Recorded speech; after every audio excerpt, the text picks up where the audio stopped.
Hello बच्चों, let's read the question. When a parachute opens, the air exerts a large drag force on it.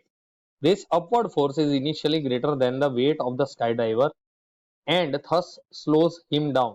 Suppose the weight of the skydiver is 915 Newton and drag force has a magnitude of 1027 Newton.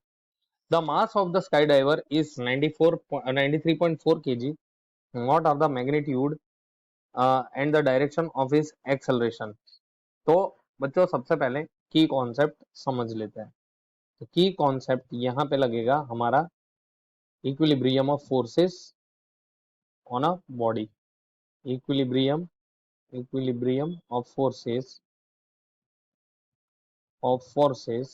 On a body on body. अब ये इसका in general मतलब ऐसा होता है कि कोई भी बॉडी है, अगर वो मूव, इस पे कुछ फोर्सेस लग रहे हैं F1 F2 F3 ऐसा करके, तो इन सब का जो वेक्टर सम होता है that would be equal to zero. That is F1 plus F2 plus F3 would be equal to M A, अगर ये मूव कर रहा है with some acceleration A in some direction, right.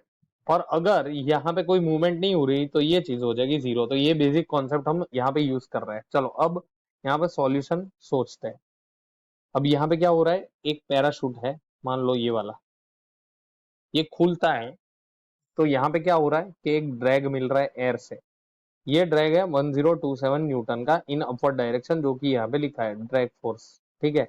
अब स्काई डाइवर का जो वेट है, उसका जो टोटल फोर्स वो लगाएगा नीचे की ओर, दैट इज 915 न्यूटन।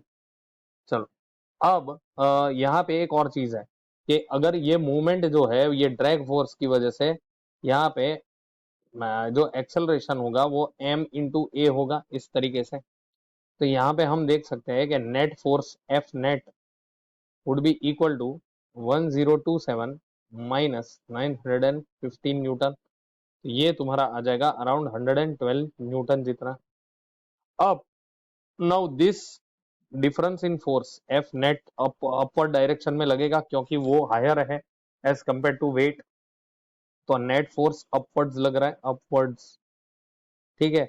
अब यहाँ पे एक्सेलरेशन अगर कैलकुलेट करना है तो एम हम लिख सकते हैं M A is equal to F net, तो दैट इज इक्वल टू 112। और यहाँ पे मास कितना दिया है 93.4 kg इंटू ए, देयरफॉर हमें एक्सेलरेशन मिल जाएगा 112 अपॉन 93.4, और इसकी वैल्यू मेरे को मिल जाएगी 1.20 मीटर पर सेकेंड स्क्वायर। तो ये हमारा फाइनल होगा, बट इन अपवर्ड डायरेक्शन। कौन सा डायरेक्शन में मिलेगा बच्चों, अपवर्ड डायरेक्शन में। तो यहाँ पे हम लिख सकते हैं 1.20 मीटर पर second square in upward direction. यही हमारा सही आंसर होगा बच्चों। Hope you understood. Thank you and best of luck.